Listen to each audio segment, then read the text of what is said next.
Well, one woman who isn't afraid of the male makeup mob is Liberal Party Vice President Teena McQueen. I'm delighted to say she joins me now. Teena, welcome. Happy Easter to you. Same to you, Cory. Have fought for women's rights for years. Yep. What on earth is making some now demand women's rights for men? Fear. Fear, because if you dare to express the obvious or what is right, you're attacked. I mean, it's just crazy, Cory, and becoming really dangerous, as the clips you've just shown. I mean, that fight, the man actually cracked the woman's head that he was fighting. I mean, it's incredibly dangerous. Riley Gaines, you know, there's attacks happening everywhere. You can't speak out. You dare, you know, everyone's afraid to utter a word, and we have to change, or things are going to become worse than they already are, Cory. Yeah, Teena, you've got this madness, though, even in your own party. We saw that in Victoria. John Pizzuto went after Moira Deeming for speaking at a women's voice rally. And then one women's division in Melbourne is actually headed up by a biological man. I mean, does this mean the Liberals really do have a women's problem? Were the lefties right all along? Look, I think Victoria is a whole nother basket case.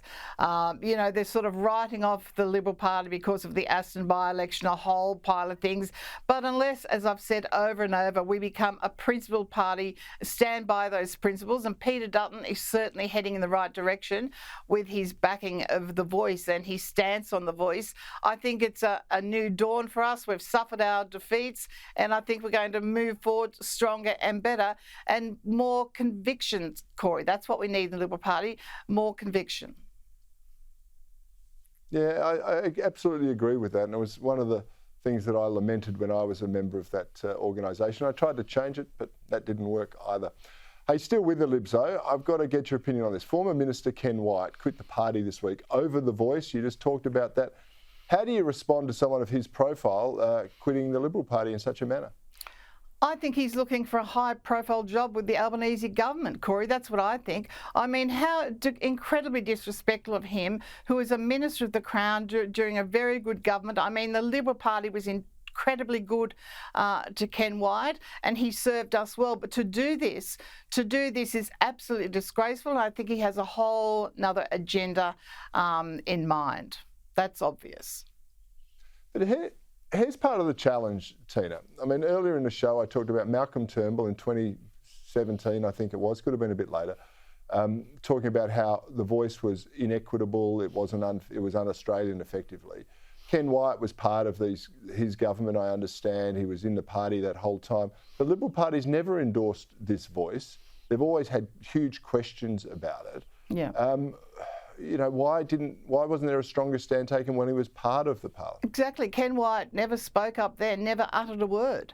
But, you know, I think he's figuring the referendum will pass and that, you know, he may even get a role on the Aboriginal Consulting Committee. Who knows? But I think it's incredibly disrespectful, as I said, to the party. You know, so many people have just used the party and move on and forget how it changed their lives.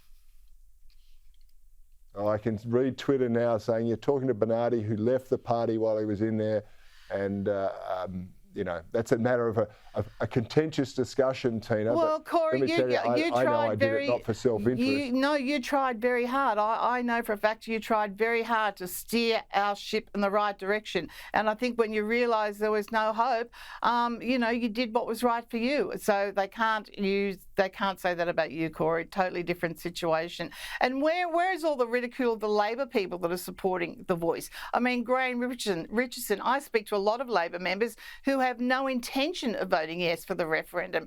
Noel Pearson has nothing to say about Richardson and others who have no intention of supporting The Voice. Yeah, that's fascinating, because I know a lot of Labor people too. They're privately saying they're going to vote against it. That's right. So here's the question. Why don't Labor allow their members to speak against something that is so significant, it is so divisive, it is so damaging to our fabric of society in this country? It's going to change everything about the governance. Where are the demands for them having a free vote? Well, it's all about power for the Labor Party. They have power everywhere now, and they're now a disciplined team intent on keeping that power and making as many changes as possible to this very country. That's why we must fight back very hard, Cory, on this. And, I'm not so sure the referendum will be that easy to get up. I think now people will look at it closely. And like you said, there's a lot of people quietly have no intention of voting yes for this referendum.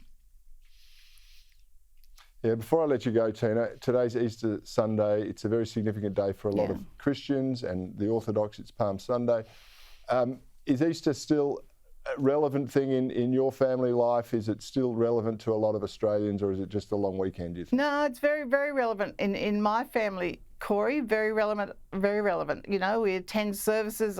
I know as my grandmother and great-grandmother, no one dares eat meat on Good Friday. We continue all those traditions and realise the importance of today and what was sacrificed to give us the life we have today. No, I still believe it's very relevant, Cory.